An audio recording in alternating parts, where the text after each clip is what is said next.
Hello everyone, welcome back to Marriage is Not the End. Here, we witness the coming together and falling apart within marriages, savor the tears hidden behind laughter, and search for rebirth after despair. Today, I want to share a story with you.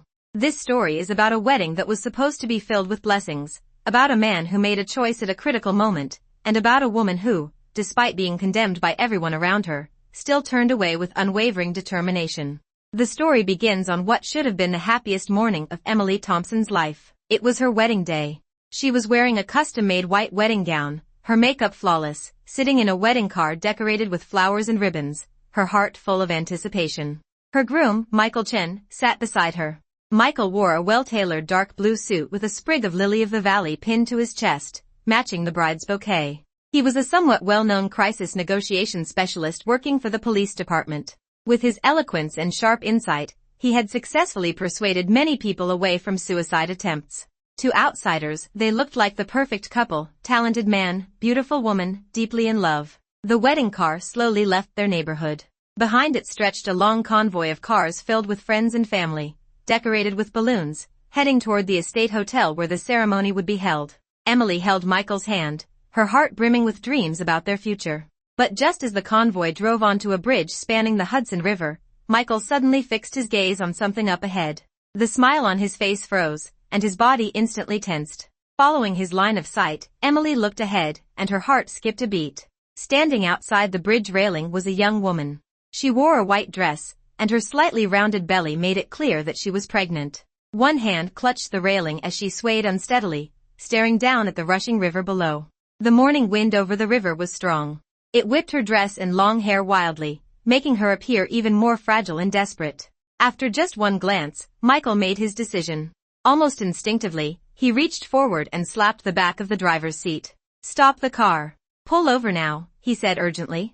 The driver, startled, slammed on the brakes. The wedding car stopped abruptly, and the convoy behind them slowed and came to a halt on the bridge as well. Emily's heart sank instantly. She grabbed Michael's arm tightly, her knuckles turning white from the force. Lowering her voice, she pleaded, "Michael, you can't go. Today is our wedding day. Everyone is waiting for us. You can't leave the car now." Michael turned to her. His eyes were full of urgency, but there was also a gentle reassurance in them.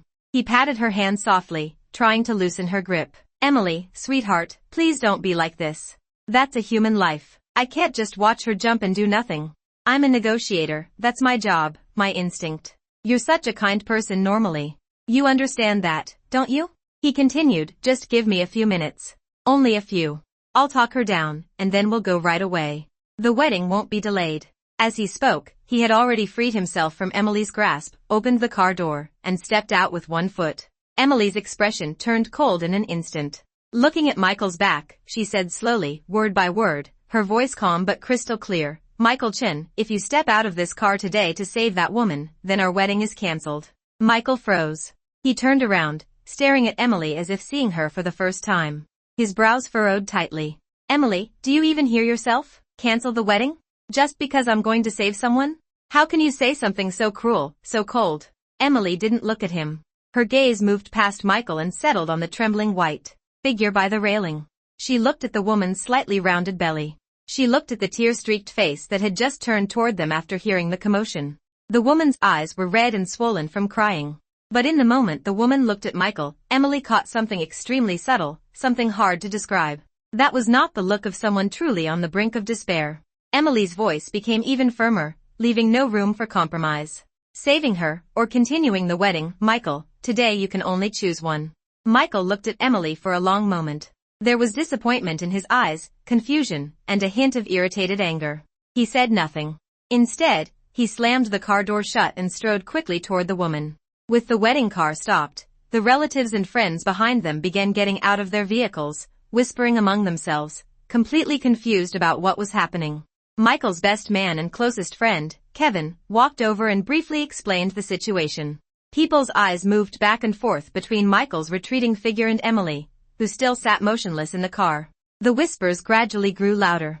"There's a woman on the railing, looks like she's trying to kill herself. Michael's a crisis negotiator. It makes sense for him to help. But today is his wedding day, this is just, why is Emily still sitting in the car? She should support him. Oh come on, it's a life and death situation." Saving someone won't take that long. The wedding can just start a bit later. Emily's best friend and maid of honor, Sarah, walked to the car and bent down to speak softly. Emily, don't be too angry. Kevin's right. Let Michael try to talk her down while we call the police to handle it. Don't make any rash decisions about the wedding. Before she could finish, another childhood friend of Emily's, Linda, had already pulled out her phone and started dialing 911 while walking toward the railing. This isn't complicated, she muttered. Just call the police and let professionals handle it. Even a negotiator can't guarantee safety, but Linda had barely taken 2 steps when the woman in white suddenly became hysterical. Clutching the railing tightly, she screamed at Linda, "Don't call the police. Nobody come near me. If you take one more step, I'll jump immediately." The river wind howled across the bridge. Standing outside the railing, the woman's thin body swayed violently in the wind. Her shrill scream froze everyone in place, their hearts jumping into their throats. Michael had just walked to within a few steps of her. When he saw what happened, his expression changed dramatically. He spun around, rushed forward, grabbed Linda's arm, and pulled her back. His voice was cold and stern, carrying the sharp authority of his profession. "Don't go any closer. You're going to agitate her." At that moment, Emily stepped out of the car. Holding up the hem of her wedding dress, she slowly walked forward. The pure white fabric dragged across the rough surface of the bridge, collecting dust. Step by step, unhurried, she walked up to Michael and blocked his path. She looked up at him and asked again, "Michael, you've made up your mind, haven't you? Today, you absolutely must save her?" Michael looked down at her. The irritation in his eyes was now almost impossible to hide.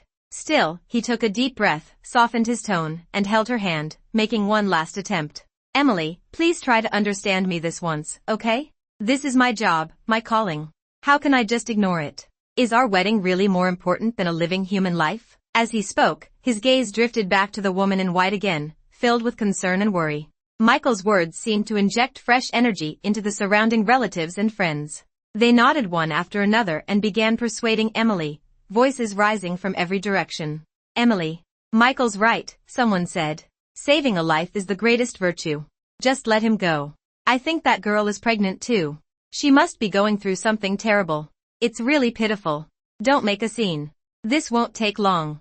The noise around her seemed to fade into the background. Emily acted as if she hadn't heard a single word. She simply watched Michael quietly, waiting for him to turn and meet her gaze. When the crowd finally fell silent, Emily pressed her glossed lips together and spoke again. Her voice was calm, terrifyingly calm. "Michael, answer my question." Michael's expression darkened.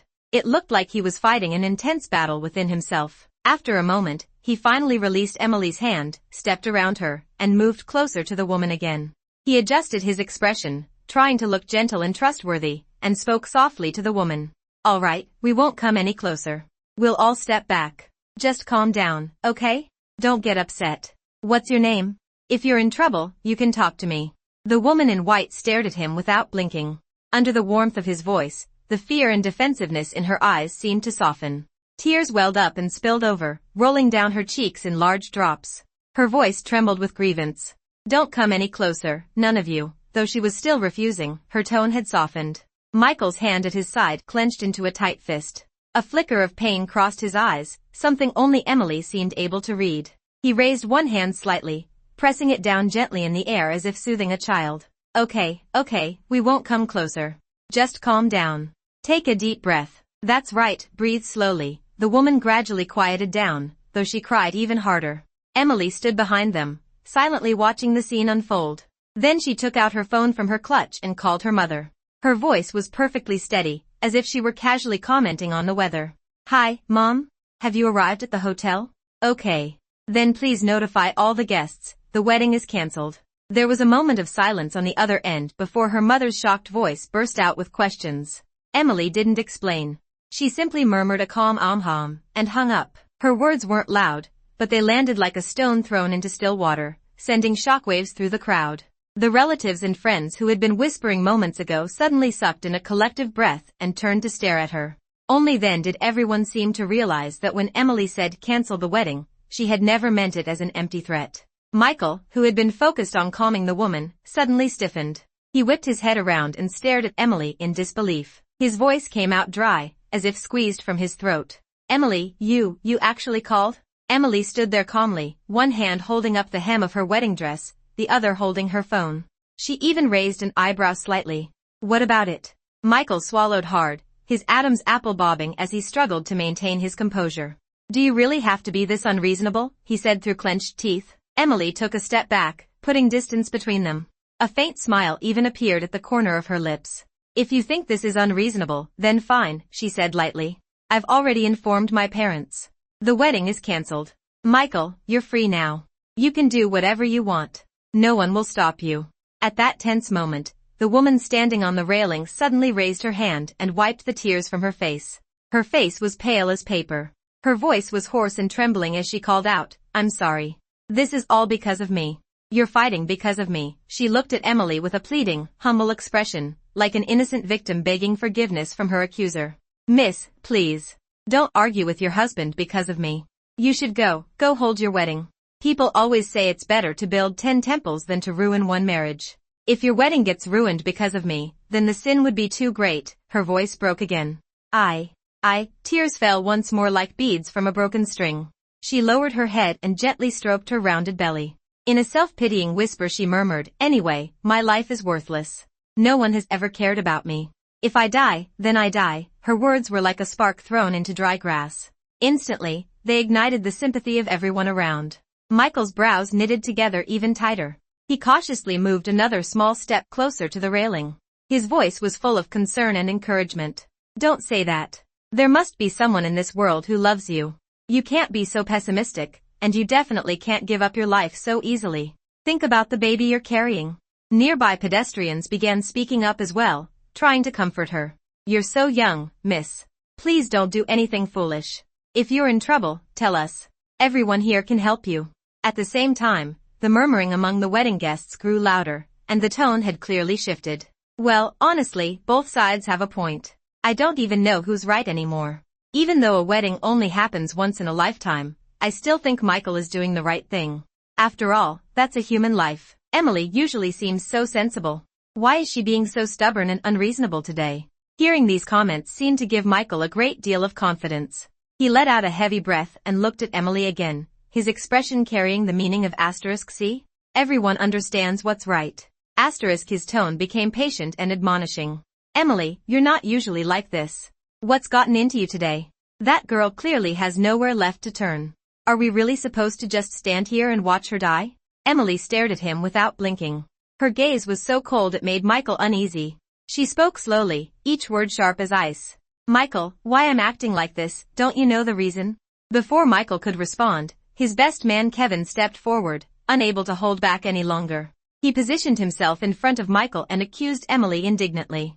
Emily, other people may not know what happened, but I was sitting in the passenger seat the whole time. I saw everything from start to finish. From beginning to end, you're the one making a scene and refusing to let it go. Michael just wants to save someone. He's kind-hearted. What's wrong with that? Emily looked at Michael, who remained silent. A cold smile curled across her lips, dripping with sarcasm. That's right. He's kind. He's generous. He's a heroic savior. I'm petty and vicious. The two of us were never the same kind of people anyway. So I cancelled the wedding and set him free to go be the good person he wants to be. What's wrong with that? She paused, then turned her gaze again toward the woman in white. This time her eyes carried undisguised scrutiny and mockery. She raised her voice slightly so everyone around could hear. Besides, don't you all think she looks fake? Overly dramatic? A person who truly wants to die, would they really stand on that railing for so long, waiting for someone to come save them? Her words pierced the fragile atmosphere like a needle. The color drained from the woman's face instantly, leaving her deathly pale. She bit her lower lip and burst into loud sobs, her voice trembling with humiliation and fury at being exposed. Fine. I'll die then. I'll jump right now so you can all see. She looked deeply, very deeply, at Michael. That one glance held too many emotions, reluctance, love, resentment, and a strange certainty no one else seemed to understand. Then she turned. Without hesitation. Her hands released the railing. And she jumped. No. Michael's eyes widened in horror as he let out a heart-wrenching roar. At the exact moment she turned, he had already sprinted toward the railing like an arrow shot from a bow, trying to grab her hand. But no matter how fast he was, he couldn't outrun gravity. All he could do was watch helplessly as the white figure crashed into the icy river below, sending up a massive splash, before thrashing desperately in the water. Without a moment's hesitation, Michael tore off his suit jacket and threw it to the ground. Bracing his hands on the railing, he vaulted over and jumped in after her. Emily stood where she was, holding up the hem of her wedding dress, watching it all with a blank expression. There wasn't the slightest ripple in her eyes. She was so eerily calm that it was hard to believe the man who had just jumped into the river was supposed to be the groom she was about to spend her life with. If anyone had still felt a little sympathy or understanding for her because she was the bride, that vanished the instant she called the woman fake and putting on an act, followed by the woman's leap into the river. In that moment, Emily became public enemy number one, the villain in everyone's eyes. The bystanders who had been sighing over the woman in white a moment earlier now turned on Emily, pouring all their anger and condemnation onto her. Some pointed at her and whispered. Others openly pulled out their phones and held them high, recording her face. Some even started live streaming, breathlessly narrating what they called a wedding tragedy of the century. Guys, look at this. We're on the Hudson River Bridge right now. I swear, I have never seen a woman this vicious in my life, one girl shouted into her phone, her voice shrill and excited. A pregnant woman was about to jump, her husband tried to save her, and this bride wouldn't let him. She even said, "You're so fake, so dramatic," and pushed the woman over the edge until she jumped. And look at her now, just standing there like she feels nothing. Pretty face, black heart. She's so selfish. As soon as she finished, the people around her chimed in, one after another, louder and louder. Exactly. She's basically a murderer. She used canceling the wedding to threaten her fiancé. She doesn't deserve a kind man like him. If that groom actually married her, he'd never be happy for the rest of his life. No matter how vicious the insults became, no matter how many cameras were shoved in her face, Emily never changed expression. She stood there motionless, her wedding dress fluttering slightly in the river wind, like a statue utterly out of place among the furious crowd. The river water was still cold this time of year, but Michael was a strong swimmer. He quickly reached the struggling woman, grabbed hold of her, and dragged her toward shore. Fortunately, the bridge wasn't far from land, and with help from some good Samaritans, the two of them were soon pulled out of the water. By the time they got to shore, both of them were drenched and bedraggled. The woman's soaked white dress clung tightly to her body, almost turning transparent, outlining the curve of her slightly rounded belly and the rest of her figure. Michael immediately stripped off his wet dress shirt and draped it over her shoulders, not caring that he was now bare-chested. Holding her close, without even glancing at Emily, who was still standing where she had been, he said with obvious relief and concern, "Here, put this on. Don't catch a cold. I'm taking you to the hospital right away to get checked out." That was when Emily, who had stayed silent until now, finally moved. She stepped forward and held out a hand, blocking their way. The train of her wedding gown dragged behind her in a long sweep. "Wait." Michael, who had been restraining his temper no matter what Emily said up until now, seemed to snap at last. He jerked his head up and glared at her with bloodshot eyes, his face full of rage and disgust. He practically shouted, "Meng Yue. You already pushed her into jumping into the river. What more do you want?" During the year and a half they had been together, Michael had always been gentle and attentive with Emily. She had never once seen him so out of control, so furious, so ugly with anger. Looking at the way he was protecting that woman, looking at the way he was glaring at her, the last trace of warmth inside Emily went cold for good. She looked at him and said evenly, "Relax. This time I'm not here to stop you from playing the hero. If you want to go with her to the hospital, fine. But first, you're coming with me to the hotel." Michael's jaw tightened as if he were forcing himself not to explode. The words came out through clenched teeth. "Emily, you've gone too far." The shouting around them grew even more vicious, and some people started hurling personal insults. Emily swept a glance over the loudest ones, then raised a hand and pointed to the wedding videographer who had been following them the entire time. "Everything you're saying and doing right now is being recorded by my videographer," she said, her voice not loud, but firm enough to cut through the noise. "If you want me to sue you for defamation and invasion of privacy, then by all means, keep filming. Keep yelling." The group went quiet almost instantly under her sharp gaze. Remembering what they had just said, several people awkwardly lowered their phones, including those who had been live streaming. Emily looked back at Michael. There was no room for negotiation in her voice. "The wedding has already been cancelled. So before anything else, you are coming back to the hotel with me to settle the broken engagement. The bride price, the dowry, the cash gifts from both sides of the family, we're going to settle everything today, once and for all." This time, even her friend Sarah looked at her in confusion and said softly, "Emily, no one talk me out of this." Emily cut in, resolute. "This is not up for discussion. In the end, Michael went with Emily to the hotel where the wedding was supposed to take place. Maybe word hadn't spread in time, or maybe some part of the families was still clinging to hope, but Emily's parents had not yet informed all the guests that the wedding was off. The banquet hall was still full. Flowers were everywhere, music floated through the air, and the guests were still wrapped in the joy and anticipation of waiting for the ceremony to begin. Holding up her dress, Emily walked straight through the crowd and onto the main stage covered in red carpet. She picked up the microphone, tested it, then took a deep breath. Under the stunned gaze of every guest in the room, she said in a clear, ringing voice, "Thank you all for taking the time out of your busy schedules to come to my wedding today. But I'm sorry to inform you that my wedding to Michael Chen is now officially cancelled." The huge banquet hall fell dead silent. The soft music was still playing, but everyone seemed frozen in place. Smiles stiffened on their faces as all eyes turned to the stage. Emily didn't give anyone time to react. She continued, "And I'd also like all of you to witness what happens next. Right here, we are going to go through the entire process of ending this engagement. The bride price, the dowry, and the gifts previously exchanged by both families, we will settle and return everything today." After a few seconds of stunned silence, the hall erupted in an uproar. Both sets of parents' faces changed dramatically, and they rushed to the front. Emily's mother grabbed her hand and asked anxiously, "Emily, what on earth happened? The wedding was fine, how can you suddenly cancel it like this?" Some relatives who had followed them back from the bridge launched into a heavily embellished retelling of what had happened there. Very quickly, the accusations against Emily in the banquet hall became even harsher than what she had endured on the bridge. The eyes that had once been ready to offer blessing were now full of doubt, confusion, and blame. Emily ignored them all. She even noticed that a few of the people who had been live streaming on the bridge had followed them into the hotel and were now hiding in the corners, excitedly filming her with their phones. The girl who had been live streaming earlier muttered angrily into her camera, "She thought she could threaten me? I'm going to make sure the whole country sees her humiliate herself today. I'm going to turn her into someone everyone hates." Emily pretended not to notice. She found some paper and a pen and began calmly writing out a detailed list of every item of money and property exchanged between the two families. Every line was precise, every amount exact. When she finished, she handed the list to Michael. "Michael, come look this over. If everything's correct, sign it. We'll return everything here on the spot." The woman in white, still soaked through, remained huddled beside Michael, wrapped in his suit jacket, shivering and sniffling.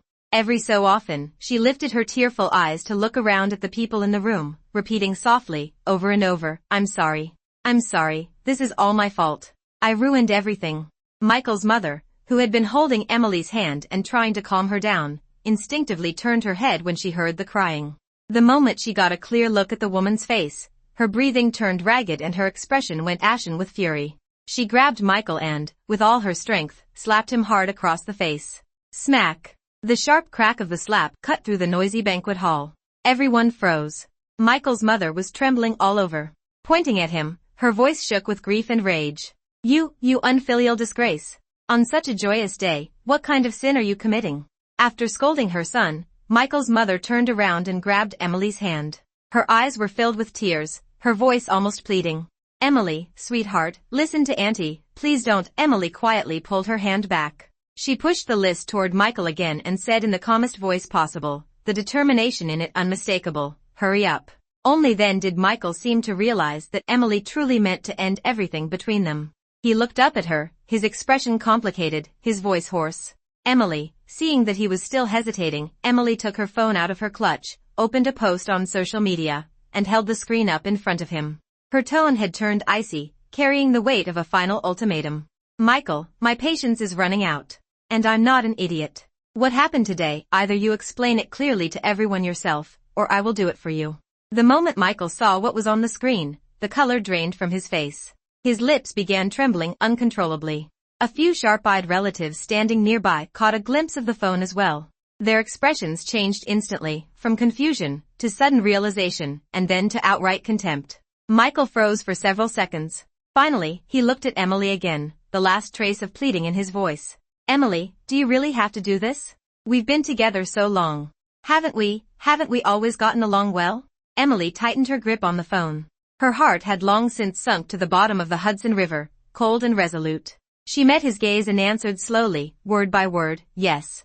It has to be this way. Things have already come to this point, Michael. You can't possibly think there's still any room for us to fix this, can you? Michael stared at her for a moment. Finally, he slowly reached out and took the list from her hand. But he only lowered his head and stared at it, saying nothing for a long time.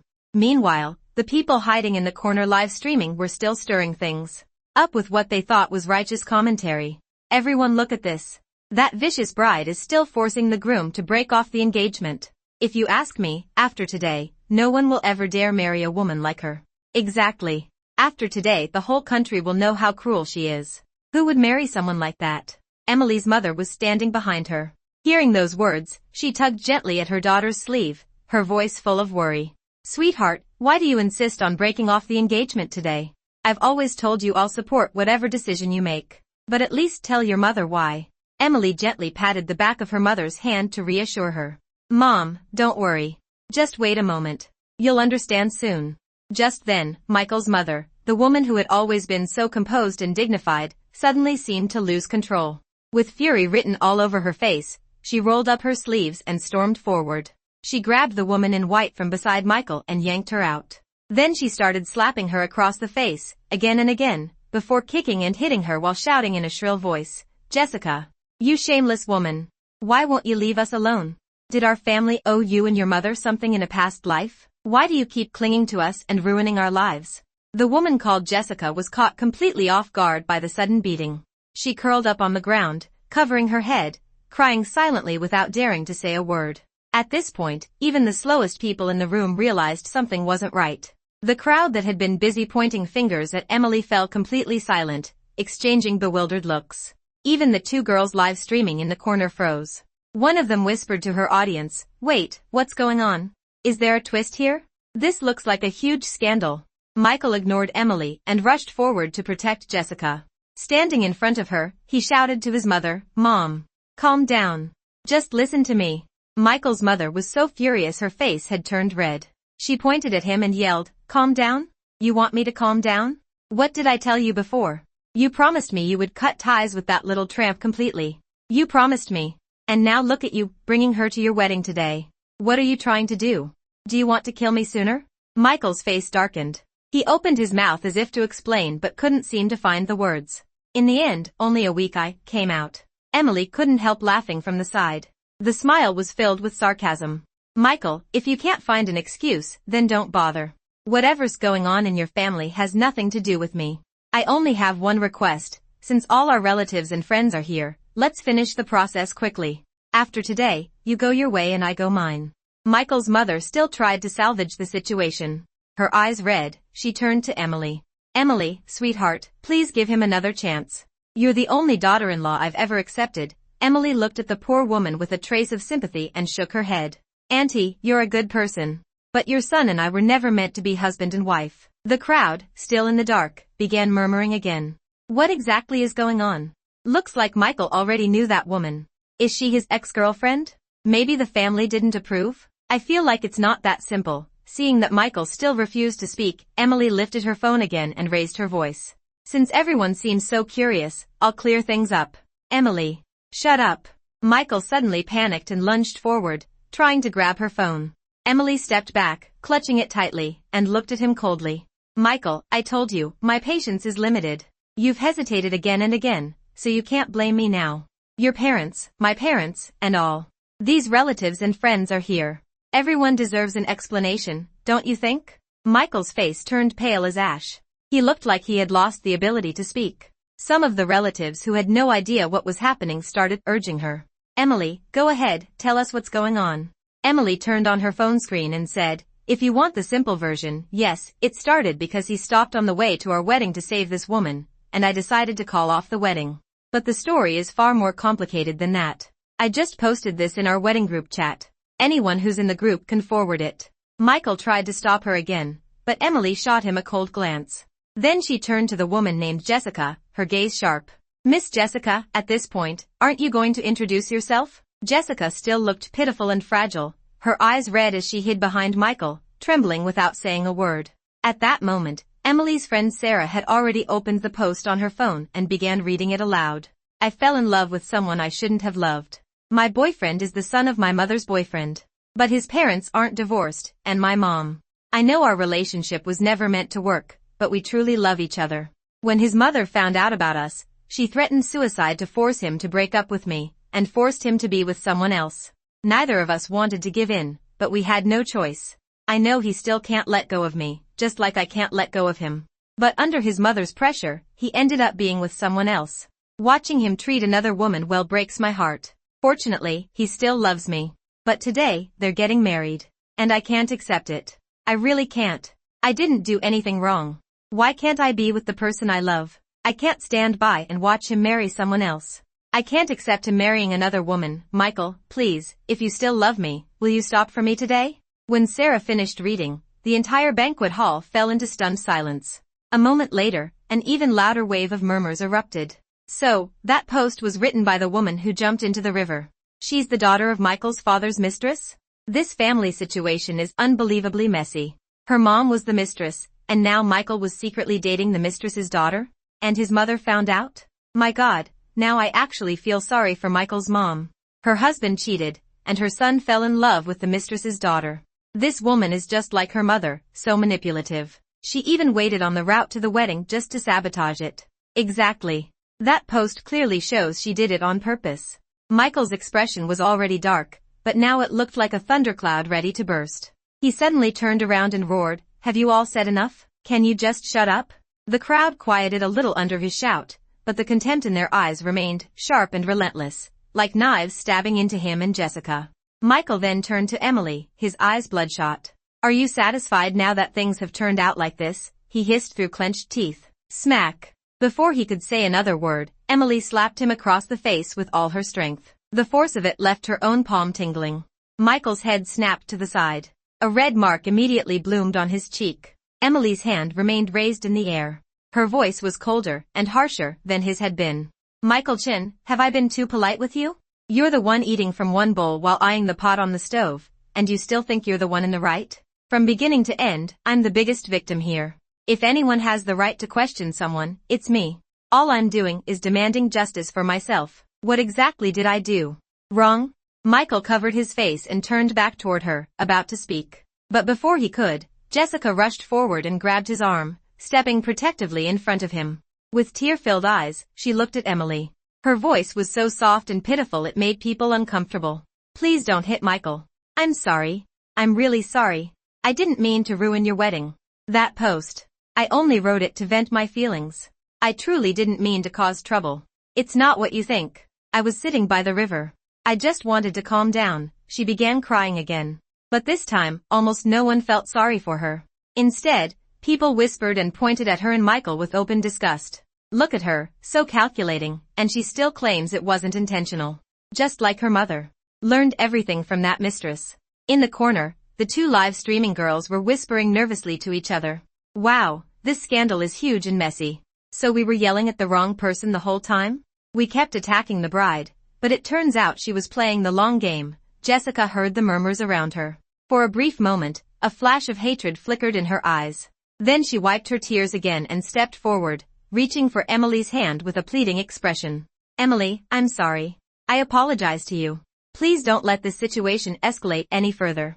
I don't want it to ruin Michael's future. Everything is my fault. I'll kneel and apologize to you. All I ask is that you let me keep Michael's child. Just let me have something to remember him by." As she spoke, she clutched her stomach and began to lower herself as if to kneel. Michael immediately grabbed her arm and pulled her tightly into his embrace. His voice was filled with anger and fierce protectiveness. "Don't kneel. She doesn't deserve your apology. She's narrow-minded and vicious." Holding Jessica with one arm, Michael clenched his other hand into a fist and glared at Emily like she was his mortal enemy. "Emily, since you're refusing to show any mercy, don't blame me for doing the same. You were the one who canceled the wedding and demanded we break off the engagement. So every loss from this situation is your responsibility. And if you want my cooperation in dealing with all this mess, you need to apologize to Jessica first. She's pregnant, and you bullied her like this. You owe her compensation for emotional distress." Emily took a step back as if she had just heard the most ridiculous joke in the world. She stared at Michael in disbelief. "You want me to apologize to her? Michael, it seems like you're determined to choose this woman no matter what." Michael tightened his grip around Jessica as if declaring his decision. Yes. At that moment, Michael seemed entirely focused on playing the role of a man and protector in front of this woman, completely forgetting that both families and all their relatives were standing right there watching. Emily looked at him and suddenly laughed. There was no warmth in that laugh, only relief and biting sarcasm. She began clapping slowly. Once. Twice. The sound echoed clearly through the silent banquet hall. Good. Very good, Michael. You really are something. Nearby, Michael's mother, who had been held back by Michael's father, suddenly turned her head. The elegant and gentle woman Emily had always known now looked like someone struck by disaster. Her face was pale, and her lips trembled violently. She stared at the son she had raised for over 20 years, and at the way he was holding the daughter of the woman who had destroyed her marriage like she was a treasure. Tears burst from her eyes. Her voice trembled with anguish. Michael, you really want this woman? Her mother destroyed my family. And now you still want to be with her? Hearing his mother's voice, Michael stiffened. A bit of reason seemed to return to him. He turned around and looked at her tear-streaked face. Mom, Michael's mother let out a hollow laugh filled with despair. Suddenly she broke free from her husband's grip and rushed to a nearby table. She grabbed a bottle of red wine and smashed it violently onto the floor. Before anyone could react, she bent down and picked up a sharp shard of broken glass. She held it against her chest. Her hands trembled, but her eyes were unwavering. Today, you choose is me, your mother, or that woman. If you insist on being with her, then I will die right here. The entire banquet hall fell into a deathly silence. Everyone was stunned by the sudden turn of events. Michael looked at Jessica in his arms, then at his mother standing there with the broken glass pressed to her chest. He remained silent for a long time. Suddenly Jessica pushed Michael away. Tears still hung on her face, but in her eyes flickered the unmistakable glint of victory that only another woman might recognize. Her voice trembled with emotion. Michael, go to her. Auntie has used this method to force you before. I don't want to see you caught in the middle like this. I'm going to be a mother now. I understand how she feels. I'll just leave on my own. Clutching her stomach, she turned as if to walk away, her back filled with tragic determination. Anyone with a bit of sense could hear the manipulation hidden in Jessica's words.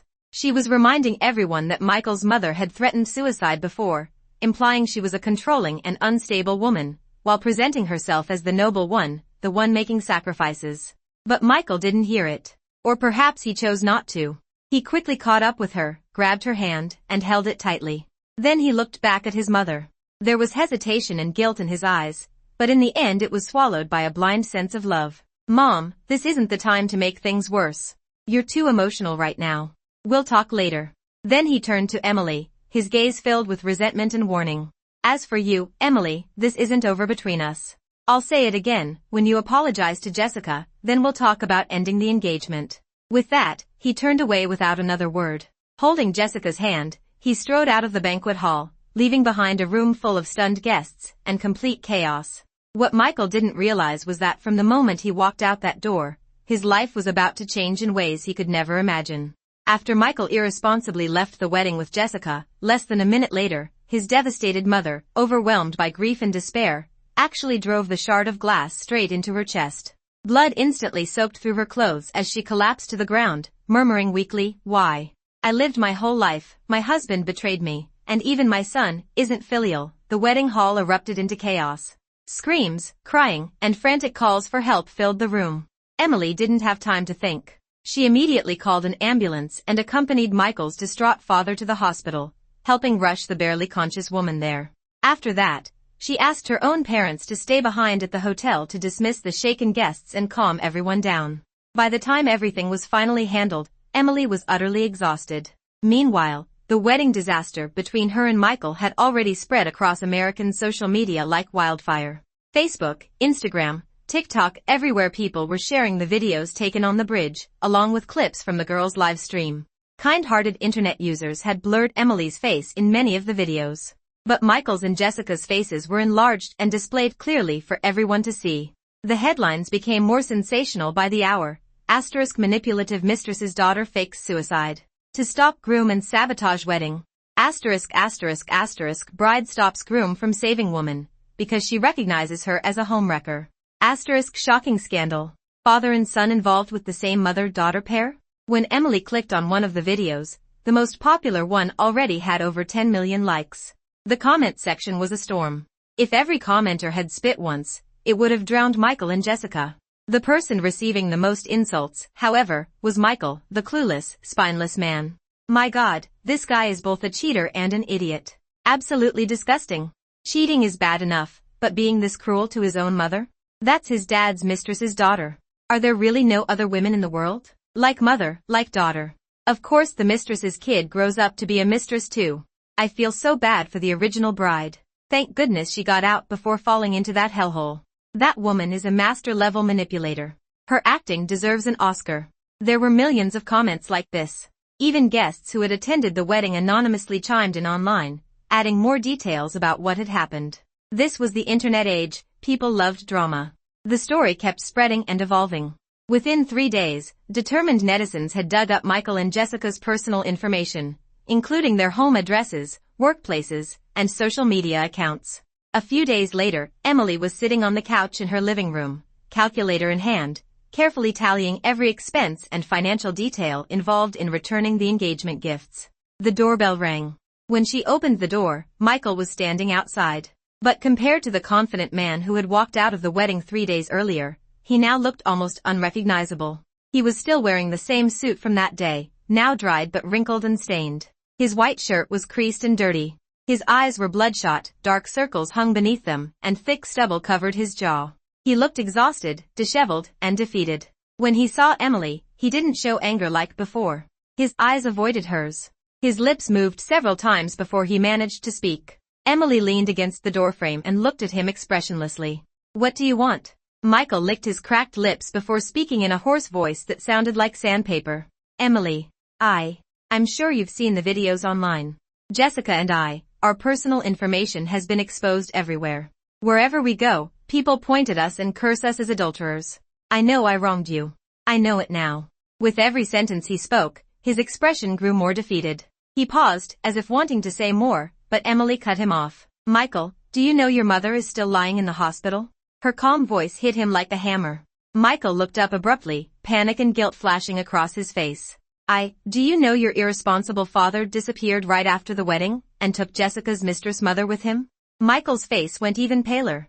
Do you know your father's company was already collapsing, and has now officially declared bankruptcy? Michael's eyes widened in shock. What are you talking about? Emily looked at him and let out a faint, sarcastic smile. You should go see your mother first. She's lying in a hospital bed with more than a dozen stitches in her chest, and she's still calling your name. Without another word, she closed the door. Emily saw Michael again a week later. He called her, his voice filled with humble desperation, asking to meet her and her parents in person so he could apologize. Emily didn't want to go, but in order to end things completely, she agreed and went with her parents to the restaurant he suggested. The moment she stepped into the private room, before she could react, a thud.